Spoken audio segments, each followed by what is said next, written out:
హల్లెలూయా. దేవునికి మహిమ కలుగును గాక. ఆమేన్. దేవుని యొక్క వాక్యాన్ని చూద్దాం. కీర్తనల గ్రంథము 103 అధ్యాయము 9వ వచనం. ఆయన ఎల్లప్పుడూ వ్యాజ్యమాడువాడు కాడు, ఆయన నిత్యము కోపించువాడు కాడు. మన పాపములను బట్టి మనకు ప్రతీకారము చేయలేదు, మన దోషములను బట్టి మనకు ప్రతిఫలమియ్యలేదు. భూమి కంటే ఆకాశము ఎంత ఉన్నతముగా ఉన్నదో, ఆయన యందు భయభక్తులు గల వారి ఎడల ఆయన కృప అంత అధికముగా ఉన్నది. జోగారు తల్లి దీవినమ్మ గారు ఉండేది. బోయినవారి పాలెం ఇక్కడే సువర్ణపురం పక్కన ఆశీర్వాదం గారు. పాపం విద్య లేదు కానీ మంచి దైవజనుడు ఆయన. ఆశీర్వాదం ఇలా రా అని అడిగింది ఆమె. ఇలా రానంగానే ఇలాగూ నిలబడకుండా ఇక్కడ గోక్కుంటున్నాడు. ఏంటి నీకేమైనా గజ్జి ఉందా అని అడిగారు. లేదమ్మగారు అని చెప్పి మళ్ళీ ఇట్ట పెట్టి తల ఇట్ట గోక్కుంటున్నాడు. ఏంటి తలలో పేలు ఉండయ్యా? చూడండి, ఎలాగూ మనము ఒక అధికారి దగ్గరికి వెళ్ళిన తర్వాత ఎలాగుండాలి? క్రమముగా పిచ్చి చేష్టలు, ఎకిలి చేష్టలు చేయం. చాలా జాగ్రత్తగా భయముతో ఉంటాం.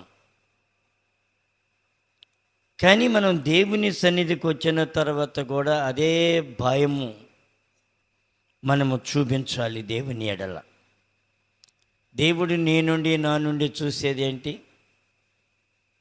వీరు నాకు భయపడుతున్నారా లేదా, వీరు లోబడుతున్నారా లేదా అని దేవుడు ఎల్లప్పుడూ మనల్ని కనిపెట్టుతూనే ఉంటాడు. మన కాళ్ళు, చేతులు, కళ్ళు, నోరు, చెవులు మన ఇష్టం వచ్చినట్లు వారం దినాలు ఉన్నాయి. కనీసం ఆదివారం అయినా ఆ 2 గంటలైనా ప్రశాంతముగా మిమ్మల్ని మీరు దేవునికి సమర్పించుకోనండి. 103:9 వచనం మనం చూస్తే, ఆయన ఎల్లప్పుడూ వ్యాజ్యమాడువాడు కాడు, ఆయన నిత్యము కోపించువాడు కాడు. ఎల్లప్పుడూ ఏం చేయడంట? వ్యాజ్యమాడాడంట. వ్యాజ్యం అంటే జగడం, నీతో జగడం పెట్టుకోడు ఆయన. తర్వాత ఏంటి? ఆయన నిత్యము కోపించువాడు కాడు, మన పాపములను బట్టి మనకు ప్రతీకారము చేయలేదు. మన పాపములను బట్టి ఆయన మనకు ప్రతీకారము చేయలేదు. మన పాపములను బట్టి అంట దేవుడు మనకు శిక్ష విధిస్తే మనమందరము నరకములోనే ఉంటాం. మనం చేసిన పాపమును బట్టి, దోషములను బట్టి, అతిక్రమములను బట్టి ఆయన మనకి శిక్ష విధిస్తే మనమందరము కూడా నరకములోనే ఉంటామంట. ఎవరు తప్పించుకోలేరు నరకములోనండి.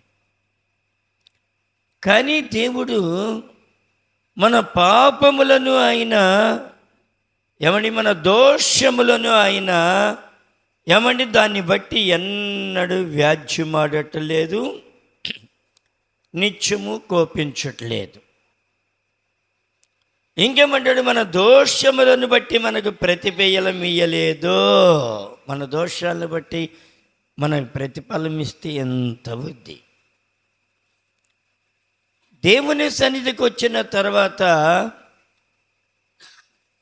మన దోష పాపములన్నిటినీ ఒక్కసారి మన ఎదుటి కనుక అట్టు పెడితే మన గుండె పగిలి చచ్చిపోతామంట.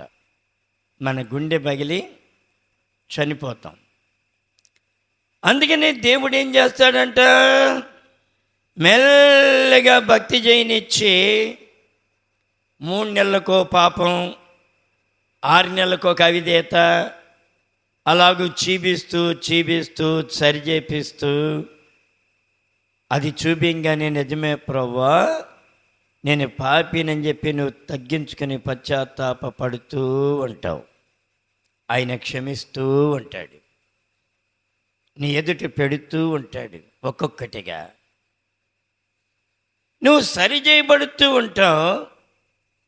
ఏమండి, అలాగూ దేవుడు మన పాపములను మన అతిక్రమములను క్షమించి చివరికి శుద్ధి చేసి మన పరలోక రాజ్యములోనికి తీసుకుంటారు. అంతేగాని ఒక్కసారిగా మన దోషములన్నీ మన ముందు పెట్టేస్తే తట్టుకోలేక గుండె పగిలి చచ్చిపోతాం. అందుకని అంటున్నాడు, మన పాపములను బట్టి ఆయన ప్రతీకారము చేయలేదు, మన దోషములను బట్టి మనకు ప్రతిఫలం ఇయ్యలేదు. భూమి కంటే ఆకాశం ఎంత ఉన్నతముగా ఉన్నదో ఆయన యందు భయభక్తులు కలిగిన వారి ఎడల ఆయన కృప అంత అధికముగా ఉన్నది. ఎలాగుందండి? భూమి కంటే ఆకాశము ఎంత ఉన్నతముగా ఉన్నదో ఆయన యందులు భయభక్తులు కలిగిన వారి ఎడల కృప, ఆయన కృప అంత అధికంగా ఉందంటండి. అందుకని మనం బ్రతికిపోతున్నాం. ఏమండి, ఇంకేమంటాడు? పడమటికి తూర్పు ఎంత దూరమో ఆయన మన అతిక్రమములను మనకు అంత దూరపరిచియుండెను. బా, లేకపోతే ఎల్లప్పుడూ నీ కళ్ళెదటే ఉండేవి నీ దోషాలు, నీ పాపాలు, నీ అతిక్రమాలు. ఇంకేమన్నాడు 13వ వచనం? తండ్రి తన కుమారుల ఎడల జాలిపడినట్లు యెహోవా తన యందు భయభక్తులు గల వారి ఎడల జాలిపడును. ఏం చేస్తున్నారు ఆయన? ఒక తండ్రి తన పిల్లల ఎడల ఎలాగో జాలి పడతారో అలాగో జాలి పడుతూ ఉన్నారట. అందుకనే ప్రభు సిలువలో మాట అన్నారు. ఏమన్నారు? తండ్రి, వీరేమి చేయుచున్నారో వీరెరుగను గనుక వీరిని క్షమించండి అయ్యా, క్షమించండి. చిన్న పిల్లలను ఎవరైనా కొడుతుంటే అక్కడికి వెళ్ళి ఏమంటారు? ఏదన్నా వీడి ఇంట్లో నుంచి దొంగతనం చేశాడండి, ఒక 100 రూపాయలు, 500 రూపాయలు ఎత్తుకెళ్ళిపోయాడు అని చెప్పి ఆ తల్లి కానీ, తండ్రి కానీ, నానమ్మ కానీ, తాతయ్య కానీ బాదుతూ ఉంటే ప్రక్కన ఎవరైనా చూసిన వాళ్ళు ఏమంటారు? అయ్యయ్యా ఎవరికయ్యా, ఆ పిల్లవాడికి ఏం తెలియదు. ఏమంటారు? ఆ పిల్లవాడికి ఏం తెలియదు.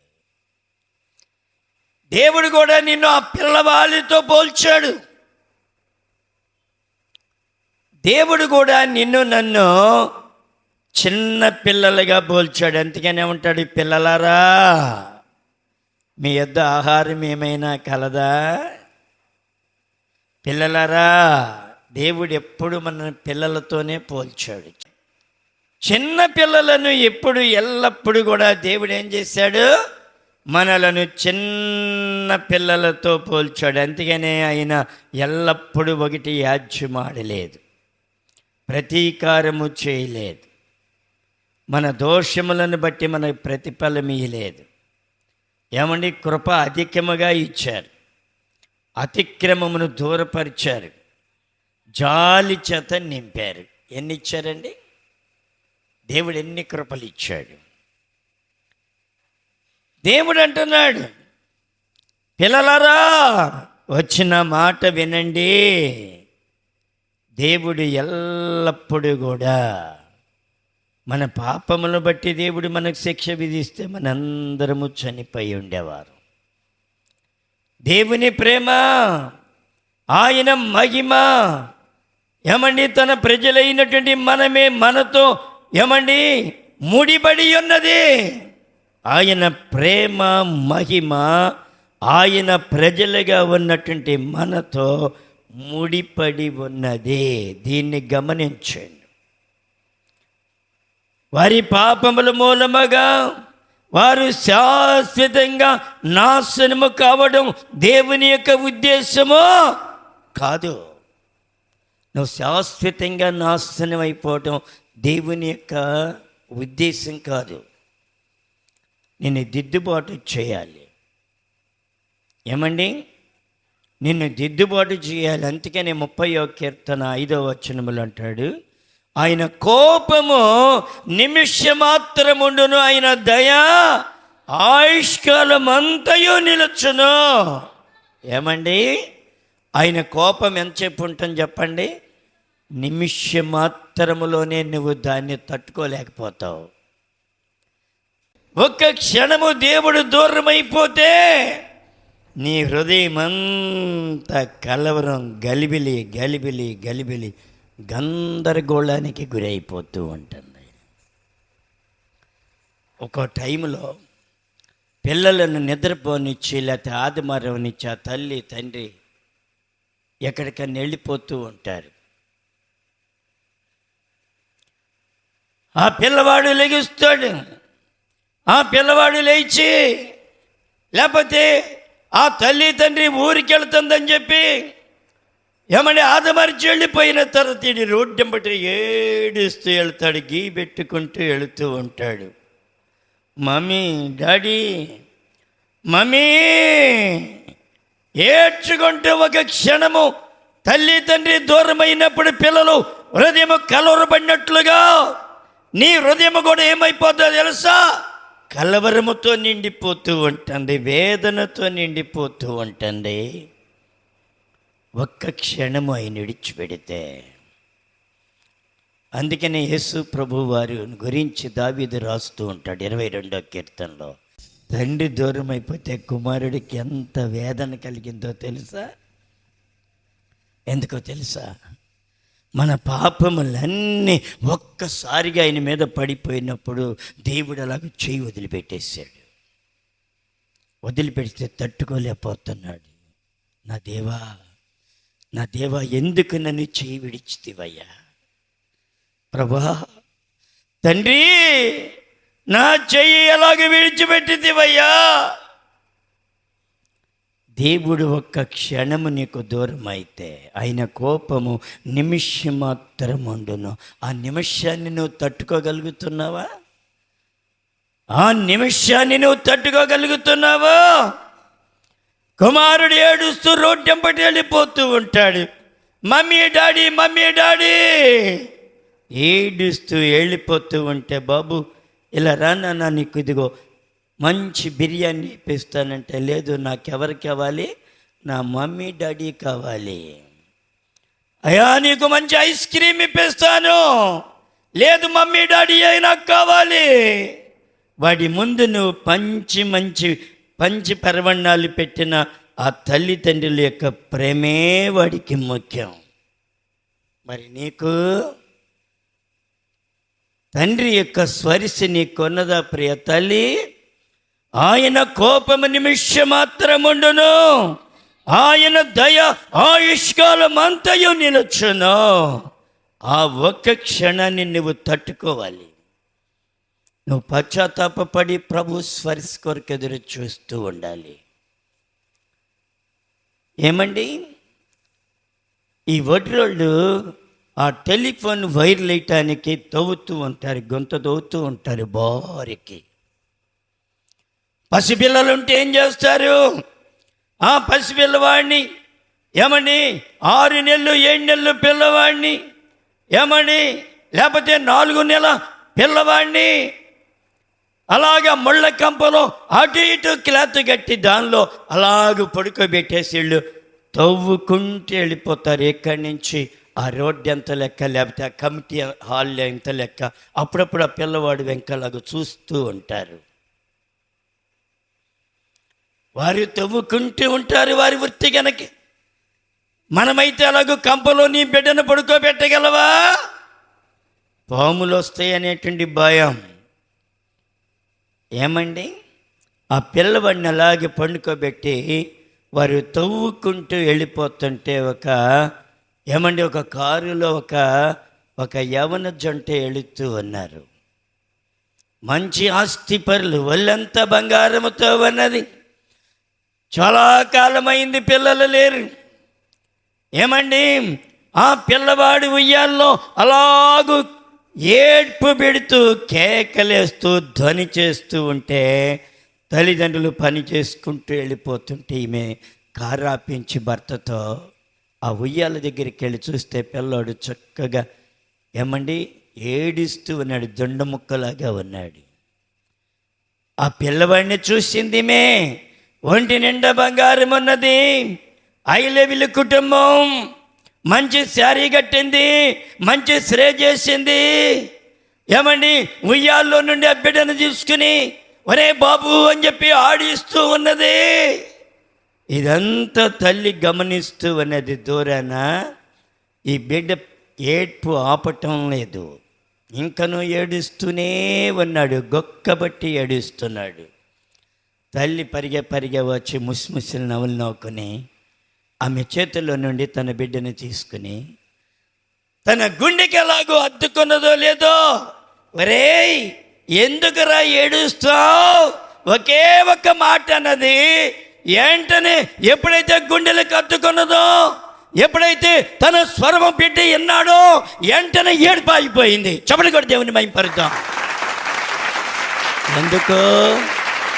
ఎందుకు ఆగిపోయింది? తల్లి స్పర్శ బిడ్డకి తెలుసు, దేవుని స్పర్శ నీకు తెలుస్తుందా ప్రియ తల్లి? దేవుడు నిన్ను విడనాడినటువంటి స్పర్శ నీకు తెలవగలుగుతుందా? తెలియనటువంటి దౌర్భాగ్య స్థితిలో ఉన్నావేమో. ఆయన కోపము నిమిషం మాత్రముండును, ఆయన దయ ఆయుష్కాలమంతయు నిలుచును. ఈ తల్లి ఎప్పుడైతే తన యొక్క గుండెలకు హత్తుకున్నదో వెంటనే వాడు ఏమని ఏడ్పంతా ఆపేసి ఆ తల్లి ఇంక చూసి నవ్వటం ప్రారంభిస్తున్నాడు. తల్లి ఎలాగున్నది, చెమట పట్టిపోయింది, పనిచేసి ఒళ్ళంతా జిగురు జారిపోతుంది. ఏమండి ఒళ్ళంతా కంపు కొడుతుంది, సరైనటువంటి వస్త్రాలు లేవు, సరైనటువంటి పరిస్థితి లేదు, సరైన క్లాస్ మాటలు లేవు, మోటు మాటలు.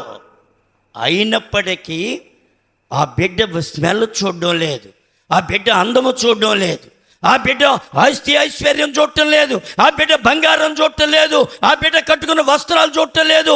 ఏం చూస్తున్నాడు? తల్లి స్పర్శ. నీ జీవితంలో దేవుని స్పర్శ పోగొట్టుకున్నావంటే నువ్వు జీవితాంతం ఏడుస్తావు.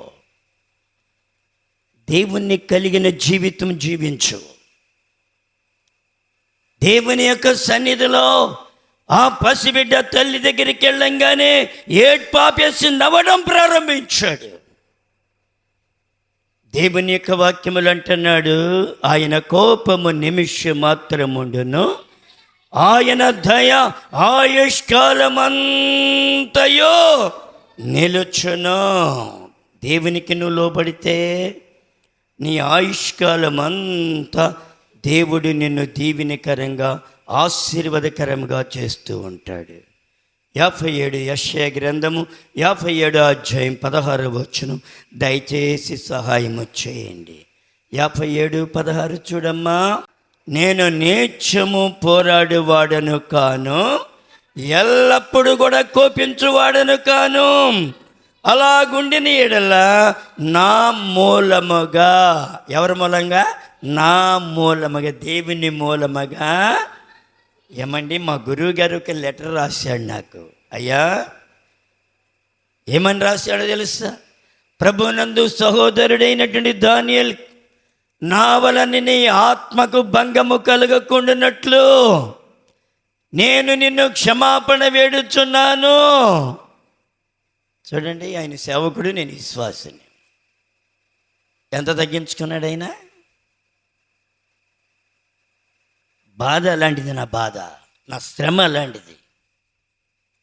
అందుకనే ఆయన ఒక లెటర్ రాశాడు, ఆయన ఆత్మకు కూడా భంగం కలగకుండా. దానియేలు, నీ ఆత్మకు నేను భంగము కలగకుండానట్లు నిన్ను నేను క్షమాపణ వేడుచున్నాను. డేట్తో కూడా 98వ సంవత్సరములో నాకు రాసినటువంటి లెటర్ ఆయన. అది నా బైబిల్ ఎప్పుడు భద్రంగానే ఉంటుంది.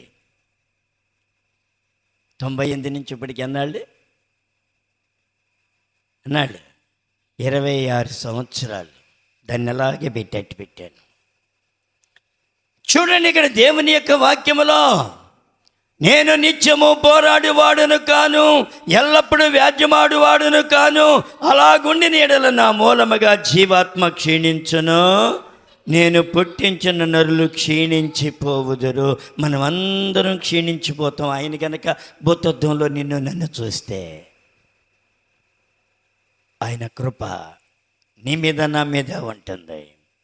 అందుకని మీకా గ్రంథము 7వ అధ్యాయం 18, 19 వచనాలు మనం చూస్తే, తన స్వాస్థ్యములో చేసించిన వారి దోషమును పరిహరించి వారు చేసిన అతిక్రమముల విషయమై వారిని శిక్షించు దేవుడవైన నీతో సముడైన దేవుడు ఉన్నాడు. ఎవడైనా ఉన్నాడా? నాకు 5 కొబ్బరికాయలు కొట్టు, నాకు మంచి భోజనం పెట్టు. నేను బాకీలకి వెళ్ళి వస్తుంటే ఒకళ్ళు బాకీ ఇవ్వాల్సి కైతపల్లి వెళ్ళాను. వెళ్తే అక్కడ ఉన్నటువంటి భార్యాభర్తలు ఇద్దరు నన్ను బాబు రండి, ఇంట్లోకి రండి, పాస్టర్ ఏమండి మీరు ఇంట్లోకి రండి అని తీసుకుని పోయారు. ఆమెకు ఒక దెయ్యం పట్టింది, ఒంటి మీద ఒక దేవత ఏదో దెయ్యం ఉంది. ఆమె ఏమంటుందో తెలుసా? ఏమే ఇంత గ్రాండ్గా నీ పిల్ల వివాహం చేసుకున్నావు, నట్టింటే నాకు ఇస్తరేసి భోజనం పెట్టావా ఎప్పుడైనా? ఏం పెట్టాలి? కుమ్మం పోయాలి. మన దేవుడికి కుమ్మం కాదు కావాల్సింది, నీవు తగ్గింపు జీవితం కావాలి. ఆయనకి నీ బ్రతుకు మార్చబడడం కావాలి. ఏమండి? అందుకని అంటున్నాడు ఇక్కడ, దోషమును పరిహరించి వారు చేసిన అతిక్రమముల విషయమై వారిని క్షమించు దేవుడవైన నీతో సముడైన దేవుడు ఉన్నాడా? ఎవడున్నాడండి? ఏమండి, నీకు ఏదో ముక్కుకోటి చేయించుకున్నావు, 2 చెవులకి 2 చేయించుకున్నావు, మెళ్ళలో మంగళసూత్రం ఒకటి ఉంది, అంతకన్నా ఏమైంది? ఏదన్నా జబ్బు రాగానే అయ్యా నిలువు దోపిడిస్తానయ్యా. మా అమ్మగారు చేసిందిలేండి, మీ గురించి చెప్పట్లేదు. ఏదో 2 చిన్న జబ్బు చేయగానే భయం వేసి ఏం చేస్తారు వీళ్ళు? అయ్యా నిలువు దోపిడీ ఇచ్చేస్తాను, నీకు నిలువు దోపిడీ ఇచ్చేస్తాను. ఆయన పేరేంటి? వడ్డీలోడు అంట. వడ్డీలోడు. నువ్వు ఇవ్వకపోతే 100 రూపాయలు ఇవ్వకపోతే మళ్ళీ 200 ఇంకొక 100 కలిపి వడ్డీ వేసేవాళ్ళు ఆడికి. 1000 రూపాయలు ఇవ్వాల్సి వస్తే నువ్వు ఇవ్వలేకపోతే 2000 ఇంకో కలిపి ఇవ్వాలి ఆడికి. అందుకని వడ్డీలోడు. ఆడి పేరు వడ్డీలోడు. నా పేరేలేండి ఆడి పేరు. చూడండి ఇక్కడ ఏమని మన దేవుడు ఏమై ఉన్నాడు? అందుకని అంటున్నాడు, నీతో సముడైన దేవుడు ఉన్నాడా?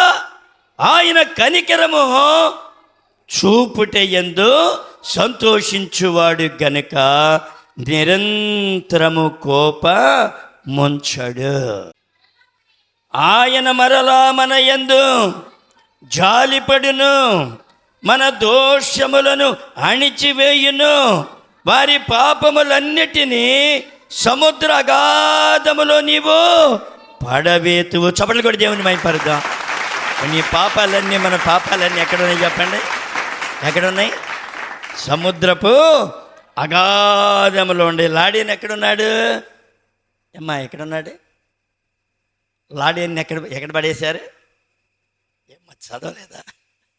ఎక్కడ పడేశారా లాడీని? సముద్రంలో పడేశారు, అగాధంలో. చంపి ఎక్కడ పడేశారు? అగాధములో పార్సల్ చేసి తిప్పేశారు. నీ పాపాలు నా పాపాలు ఎక్కడ పెడతాయంటే ఆయన సముద్రపు అగాధములో ముంచేసాడంటే ఇక పడవేతుని. ఇక బయటకు వస్తాయా? ఎవడి మీద నా పగ ఉంటే, శత్రువులు ఉంటే ఏం చేస్తారో తెలుసా? ఊబిలు ఉంటాయి కొన్ని ఏరియాలో. నాగాలంక దగ్గర తొంగలూరుపాలెం అని ఉంది, అక్కడ కొంచెం ఉంటాయి. అక్కడ మరీ మంచి కరోడాలు లేండి వాళ్ళు.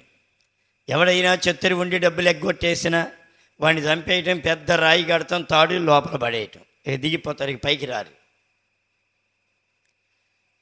అలాగే ఇక్కడ ఏం చేస్తున్నాడు, ఎవని నీ పాపములకి నేను జ్ఞాపకం చేసుకోను, వాటన్నిటిని ఎక్కడ పడేస్తా అంట, సముద్రపు అగాధములో నీవు పడవేతువు. చూడండి ఎక్కడ పడేశాడు, సముద్రపు అగాధములో పడేసాడట. బా, ఎంత మంచి దేవుడు దొరికాడు నీకు నాకు, మంచి దేవుడు. ఈ మంచి దేవుడి దగ్గరికి వచ్చి కూడా ఇంకా ఎందుకు పిచ్చాశాలు మనకి? ఏమ్మా, నిర్దోషిగా భక్తి చేయి, నిందారహితురాలుగా ఉండు, మంచి భక్తి చేయి. యెషయా గ్రంథం 38:17 చూడండి. మిక్కుటమైన ఆయాసము నాకు నెమ్మది కలుగుటకు కారణమాయను, నీ ప్రేమ చేత నా ప్రాణమును నాశనమును గోతిలో నుండి విడిపించితివి. ఇంకేమంటున్నాడు, నీ వీపు వెనుక తట్టు నా పాపములన్నీ నీవు పారవేసితివి. ఎక్కడ పారేసాడండి? ముందు పారేస్తే ఎప్పుడు ఎల్లప్పుడు కనబడుతూనే ఉంటాయి మనకి. అందుకని ఎక్కడేసా అంట, వెనకేసుకున్నాను. ఒక అమ్మ దగ్గరికి వెళ్ళి పక్కా మంది అంట, అమ్మ రోజు 4 కాళ్ళు వెనకేసుకోమ్మా అన్నంట. ఈమెం చేస్తుంది, రోజు 4 కాళ్ళు వెనక్కి ఇసిరేసుకుంటుంది. అది కాదు ఇక్కడ, నీ పాపములకి ఎన్నడూ నేను జ్ఞాపకము చేసుకోను. ఇంకేమన్నాడు, మన పాపములు ఎక్కడేసా అంట, వెనుక తట్టు, వీపు వెనుక తట్టు నా పాపములన్నీ నీవు పారవేసి, పడేయటం కూడా కదా, పారవేసితివి. పారేసి నీకు కనపడవు. నువ్వు వెళ్తే ఏదైనా బంగారు పోస్తే ఇలాగ వెనక్కేసుకుని వెళ్ళి కనబడద్దా నీకు? కనబడద్దా? కనబడదు. దేవుడు కూడా అంటే మన పాపాలన్నిటినీ, మన దోషాలన్నిటినీ ఏం చేశాయంట, నాశనమనే గోతి నుండి మన విడిపించాడు. రెండవది, వెనుక తట్టు మన పాపములన్నిటినీ తీసివేసి పారేసాడు. ముందు తట్టు అయితే మనకు కనబడతాయని. నువ్వు మోకరించదా, మోకరించి ప్రార్థన చేద్దామనేటప్పటికీ అపవాదం వచ్చేది. ఓ, నువ్వు పెద్ద భక్తి చేసేవాళ్ళలాగా, నువ్వు భక్తి చేసారా దానిలాగా, ఏంటి ఎలాగూ, నువ్వు చూడు అలాగూ ఇలాగని చెప్పి అన్నీ నీ ముందు పెడుతూ ఉంటుంది. అప్పుడు నువ్వేమనాలి, సాతానా ఎందుకు నా పాపాలన్నీ దేవుని సేవకుడి దగ్గర ఒప్పేసుకున్నాను, ఆయన సిలువ దగ్గర ఒప్పుకున్నాను, ఆయన నా పాపాలన్నీ వెనకబారేశారు, ఇంకా ఎక్కడున్నాయి నీ దగ్గర ఒప్పుకోవడానికి? పనికి మాలిదానా అని ఏం చేయాలి? అపవాదిని ఏం చేయాలి? గద్దించాలి. ఒక భార్య భర్తలు వివాహమైన తర్వాత పెళ్ళి కాకముందు రాంగ్ స్టెప్ వేసిందని భర్తకి తెలిసిందనుకోండి, ఆ భర్త భార్యని ఎంత అన్యోన్యంగా ఉన్నప్పటికీ కూడా కోపం వచ్చినప్పుడు, దేశం వచ్చినప్పుడు, మాట పెరిగినప్పుడల్లా ఏం చేస్తాడు చెప్పండి? ఏం చేస్తారు?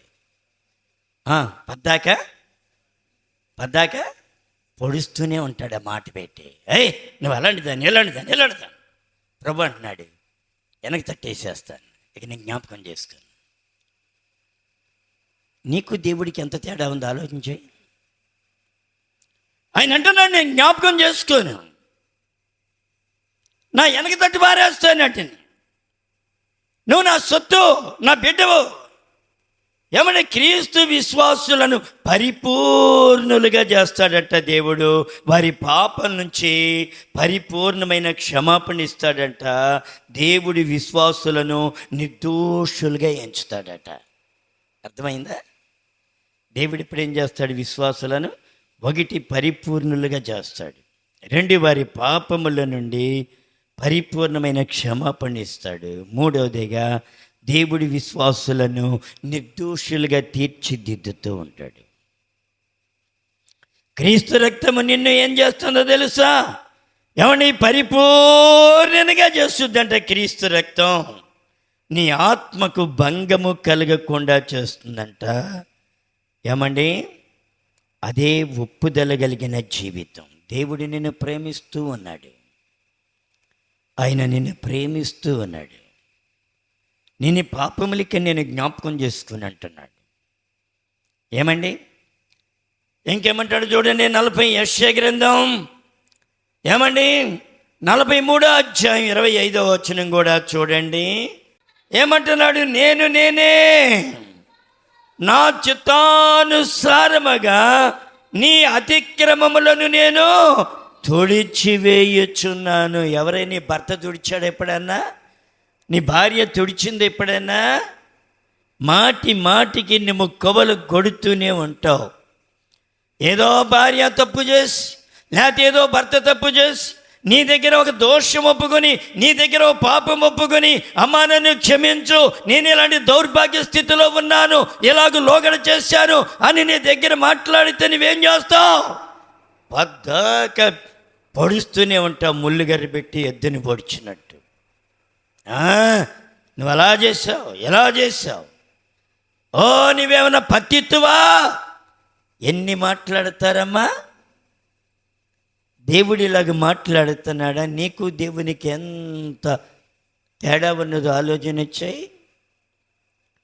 ఒక అతను నా దగ్గరికి వచ్చి తెనాలి స్టేషన్లో ఉండి నాకు ఫోన్ చేసి, అన్నా నేను ఈ ట్రైన్ కింద నేను సూసైడ్ చేసుకోబోతున్నాను, నా పరిస్థితి అంతా కూడా తారుమారైపోయింది.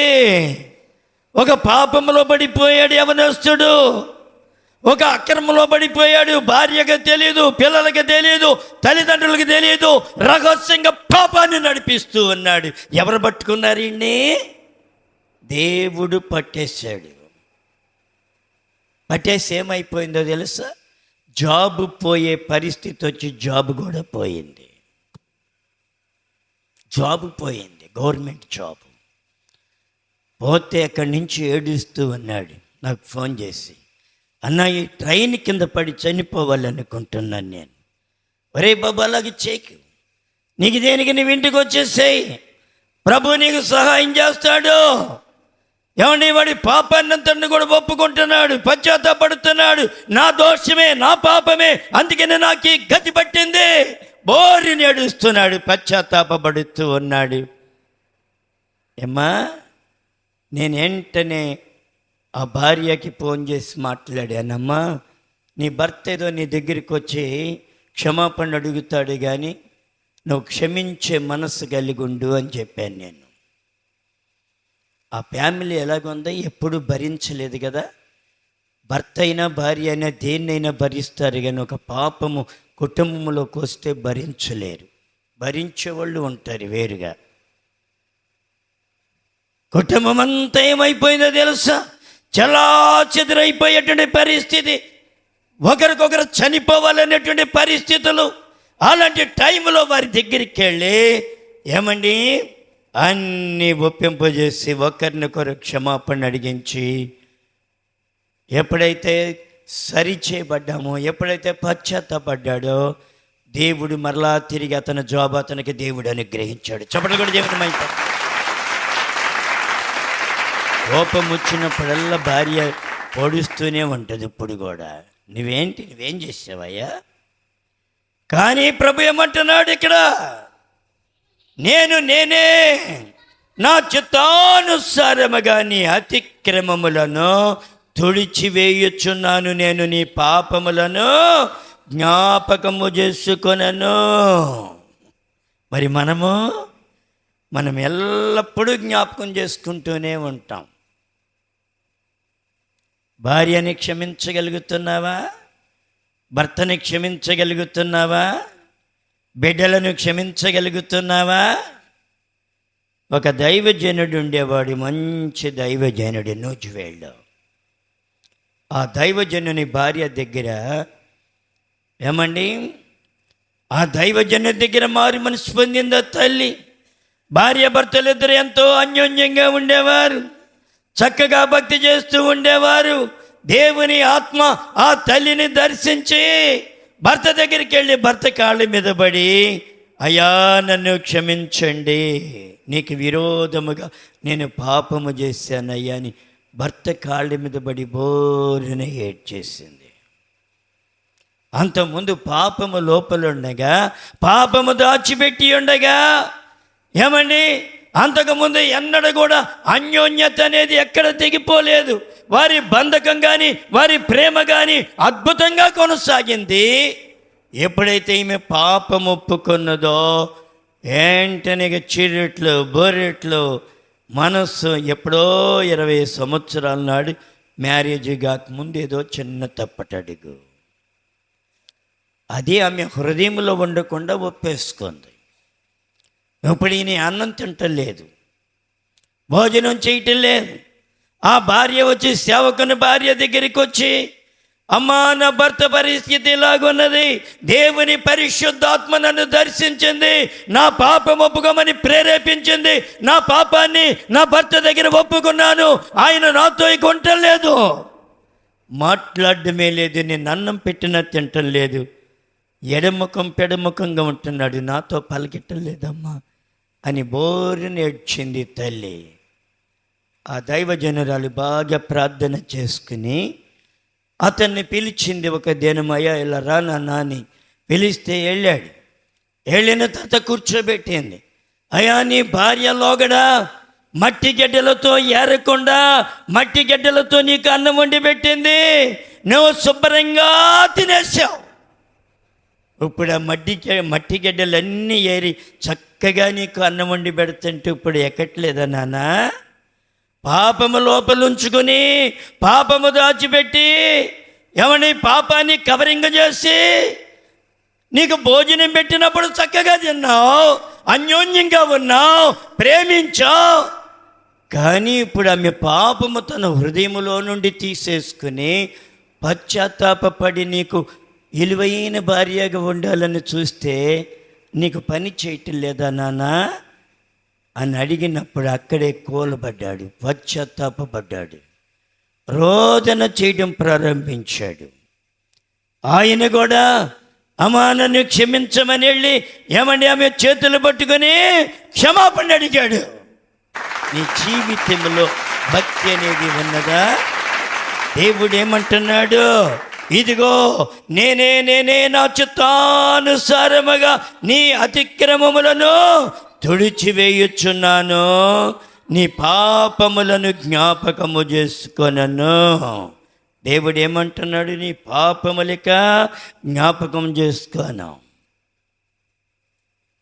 నువ్వు మాటి మాటికి జ్ఞాపకం చేసుకుంటున్నావేమో ప్రియ తల్లి, మాటి మాటికి పాపమును జ్ఞాపకం చేసుకుని ఇంకా పుండిని రేపేటువంటి వ్యక్తిగా ఉన్నావా?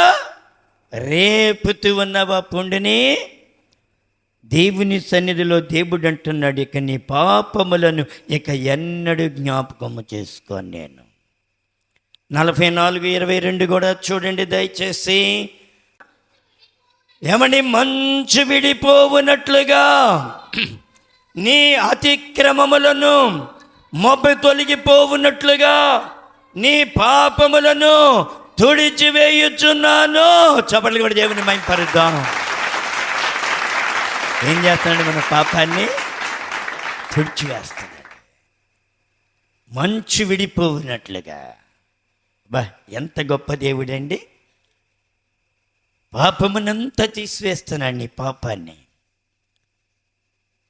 పాపాన్ని, నీ దోషాన్ని, నీ అతిక్రమాన్ని, నీ అక్రమాన్ని. కానీ దేవుని స్పర్శ కావాలి నీకు. దాని నుండి విడిపోకూడదు. దాని నుండి విడిపోతున్నావా? దేవుడు నిన్ను ఎంత ప్రేమించాడో తెలుసా? దేవుడు నిన్నెంత కరుణించాడో తెలుసా? ఏమ్మా ఇది ఇలాగే పెట్టి యెజ్రెయా గ్రంథం 9వ అధ్యాయం 13కి వెళ్ళండి. యెజ్రెయా గ్రంథం 9వ అధ్యాయం 13వ వచనం. అయితే మా దుష్కార్యములను బట్టి మా గొప్ప ఏమన్నాడు ఇక్కడ? మా గొప్ప అపరాధములను బట్టి ఈ శ్రమలన్నీ మా మీదకి వచ్చిన తర్వాత మా దేవుడివైన నీవు మా దోషములకు రావలసిన శిక్షలో కొంచెమే, అది ఎంత ఉంచాడు? కొంచెమే. ఈ కొంచానికే నువ్వు గిలగిల తిరిగి గింగరాలు తిరిగి బొమ్మలాట ఆడతావు. కొంచానికే. చూడండి ఆయన ప్రేమ ఎంత అమోఘమో చూడండి. గొప్ప పాపం, గొప్ప దోషం, గొప్ప అతిక్రమం, దానికి ఏం చేశాడంట? ఈ శ్రమలన్నీ మా మీదకి వచ్చిన తర్వాత మా దేవుడివైన నీవు మా దోషములకు రావలసిన శిక్షలో కొంచెమే మా మీద ఉంచావయ్యా. కొంచెమే. ఎక్కువ ఉంచాలా? ఎక్కువ ఇస్తే నువ్వు భరిస్తావా? కొంచెం ఇచ్చేటప్పటికి ఏం చేస్తారు? ఫోన్ల మీద ఫోన్లు. అయ్యా మేము అయిపోయామండి ప్రార్థన చేయండి. కొంచెమే, కొంచెం కూడా భరించలేరు, తట్టుకోలేరు. దేవుడు చూడండి ఎంత ప్రేమామయుడు. అందుకని ఇప్పుడు అంటున్నాడు 44:22లోకి వెళ్తే అంటున్నాడు, ఇక్కడ ఏమంటున్నాడు? మంచు విడిపోవునట్లుగా నేను నీ అతిక్రమములను, మబ్బు తొలగిపోవునట్లుగా నీ పాపములను తుడిచివేయుచున్నాను. ఏమన్నా ఏం చేస్తానంటే ఆయన తుడిచేస్తున్నా అంటే నీ పాపాన్ని, నా పాపాన్ని, మన దోషములన్నిటినీ తుడిచివేస్తూ ఉన్నాడట. ఎంత గొప్ప దేవుడు! నీ పాపములన్నిటి నుంచి, నీ శాపములన్నిటి నుండి. ఇర్మియా గ్రంథం 31:33 చూడండి. నేను ఇశ్రాయేలు వారితోనూ యూదా వారితోనూ నేను చేయబో నిబంధన ఇదే, వారి మనస్సులలో నా ధర్మ విధిని ఉంచెదను, వారి హృదయం మీద నేను దాన్ని వ్రాసెదను. ఇదే యెహోవా వాక్కు. నేను వారికి దేవుడినయ్యుందును, వారు నాకు జనులయ్యుందురు. మరి ఎన్నడూను యెహోవాని గూర్చి బోధనుందము అని ఏమండి దేవుడు ఏం చెబుతున్నాడు? వారి మనసులో నా ధర్మ విధిని ఉంచెదను, వారి హృదయం మీద నేను దాన్ని వ్రాసెదను. వ్రాస్తూ ఉన్నాడట ఆయన. ఏమ్మా, నేను వారికి దేవుడినయ్యుందును, వారు నాకు జనులయ్యుందరు. దేవుడు ఏమన్నాడు? నీ పాపములన్నీ తుడిచివేసి ఆయన జనులుగా చేసుకుంటానికి, వారి దోషములన్నీ క్షమించటానికి. శుక్రవారం రేపల్లో ఆరాధన జరుగుద్ది. వాక్యం చెప్పేసి నేను 8:30కి బయటికి వెళతాను. ఏదన్నా కావాలంటే సరుకులు కానీ ఏమన్నా. నా మనవరాళ్ళు ఇద్దరు ఎదురు వస్తారు, ఎంబడబడుతూ ఉంటారు. చిన్నది ఎంబడబడింది, తాత నేను వస్తానని. సరే తీసుకుని వెళ్ళాను. సరుకులు తీసుకుని వస్తుంటే దాన్ని ఎదురుగుండానే మంచి ఐస్ క్రీమ్ కొట్టు ఉంటుంది. 50 రూపాయలు స్టార్టింగ్ అనుకుంటా, నాకైతే తెలీదు. ఒకసారి ఎప్పుడో కొన్నాను పిల్లలకి. ఏమండి ఐస్ క్రీమ్ కొట్టుంటే, తాత నాకు ఐస్ క్రీమ్ కావాలి, తాత నాకు ఐస్ క్రీమ్ కావాలి, ఇప్పించు తాత, ఇప్పించు తాత, ఇప్పించు తాత. ఇదే మోత. నేను ఇప్పించలేని దౌర్భాగ్యుడిని కాను. ఆ పిల్ల మాటలు చూస్తుంటే ఆ ప్రేమకి నేను ఇప్పించాలనే మనసు వస్తుంది. ఇప్పిస్తే ఏమండి రాత్రి కాలంలో ఈ పిల్ల ఐస్ క్రీమ్ తింటే ఎక్కడ జబ్బు పడిపోద్దో, ఎక్కడ జలుబు వచ్చుద్దో, ఎక్కడ జ్వరం వచ్చుద్దో. ప్రేమేమో ఇప్పిమంటుంది, ఆ పిల్ల క్షేమంగా చూస్తేనేమో వద్దనిపిస్తుంది. ఇప్పుడు ఏం చేయాలి నేను? దేవుడు కూడా నీ పట్ల అదే చూస్తున్నాడు. ప్రభా నాకు అది కావాలి, ఇది కావాలంటే అన్నీ ఇవ్వగలిగిన దేవుడు, నువ్వెక్కడ గర్విష్ఠుడు అయిపోతావో, నువ్వెక్కడ గర్విష్ఠురాలు అయిపోతావో అని నీ మీద ప్రేమతో ఆయన ఆపుతున్నాడు. ధనమిచ్చినా మదమిచ్చును, ఎక్కడ నువ్వు చేజారిపోతావని ఆయన ఆపుకొస్తూ ఉన్నాడు. పరిపూర్ణంగా ఇస్తే, నువ్వు అడిగినన్ని ఇస్తే, నువ్వు చెడిపోతావని ఆయనకి తెలుసు, నువ్వు పడిపోతావని ఆయనకి తెలుసు, నువ్వు పతనవస్థకి వెళ్తావని ఆయనకి తెలుసు. కొంచెం ఉంటేనే ఆగో, రెపరెపలాడుతావు. ఇంకా ఇస్తే భూమి మీద ఆగుతామో మనం చెప్పండి? కొనిపెట్టాలని ప్రేమ లాగుతుంది, జబ్బు పడద్దని ఆగిపోతున్నాను. దేవుడు ఇవ్వాలనే మనస్సుని దేవునికి కొన్నది, ఇస్తే నువ్వు చెడిపోతావని దేవుడు ఆపుతూ అన్నాడు. అర్థమవుతుందా? దేవుడు చేతకాని వాడు కాడు, దేవుడు చేతకాని వాడు కాడు. నీకు నాకు ఏదైనా ఇవ్వగలడు ఆయన.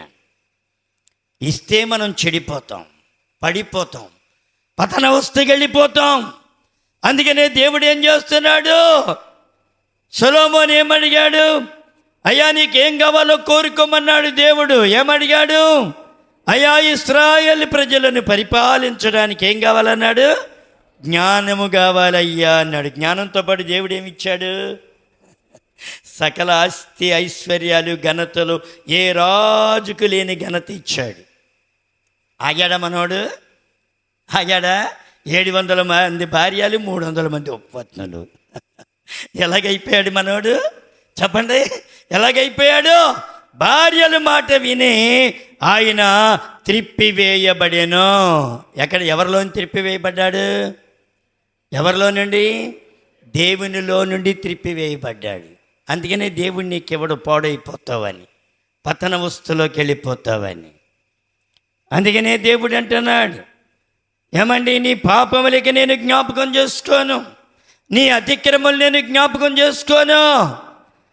నువ్వు నాకు లోబడు, తగ్గించుకో, పశ్చాత్తాపడు. నా చిత్తములో నీవు ఉండు, నా చిత్తములో నువ్వు బ్రతుకు, నా నీడలో నువ్వు బ్రతుకు. నా స్పర్శ అనేది నీకు ఎల్లప్పుడూ ఉంటుంది.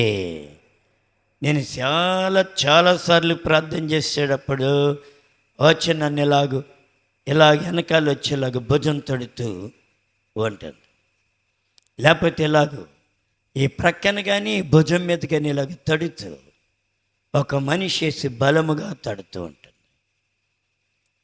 దేవుని యొక్క స్పర్శ నీకు ఉండాలి. ఉందా? దేవుని స్పర్శను పోగొట్టుకున్నావా? ప్రియ తల్లి, ఆ పిల్లవాడు ఏమని తల్లి స్పర్శ చూడంగానే ఏడుపు ఆపేశాడు. ఏమని నవ్వటం ప్రారంభించాడు. ఆమె నా తల్లి అని గుర్తించాడు. నువ్వు తల్లికి సాతానికి దేవునికి ఉన్న స్పర్శ ఏంటో తెలుసుకున్నావా? తెలిస్తే నువ్వు విశ్వాసు, లేకపోతే నువ్వు పిచ్చాచు. వాక్యం ఏం జీవించాలా? యోహాను సువార్త 8:44 అంటాడు, మీరు మీ తండ్రి అపాది సంబంధులు, మీ తండ్రి దురాశలు నెరవేర్చువాడు. ఆది నుండి వాడు నరగంతకుడయ్యుండి సత్యమందు నిలిచిన వాడు కాడు. వాడు ఎందుకు సత్యమే లేదు. ఏమంటే ఒక విశ్వాసగా నువ్వు జీవించి సత్యం లేకపోతే నువ్వు దేవుని యొక్క బిడ్డవు కావు, అపవాది బిడ్డవే.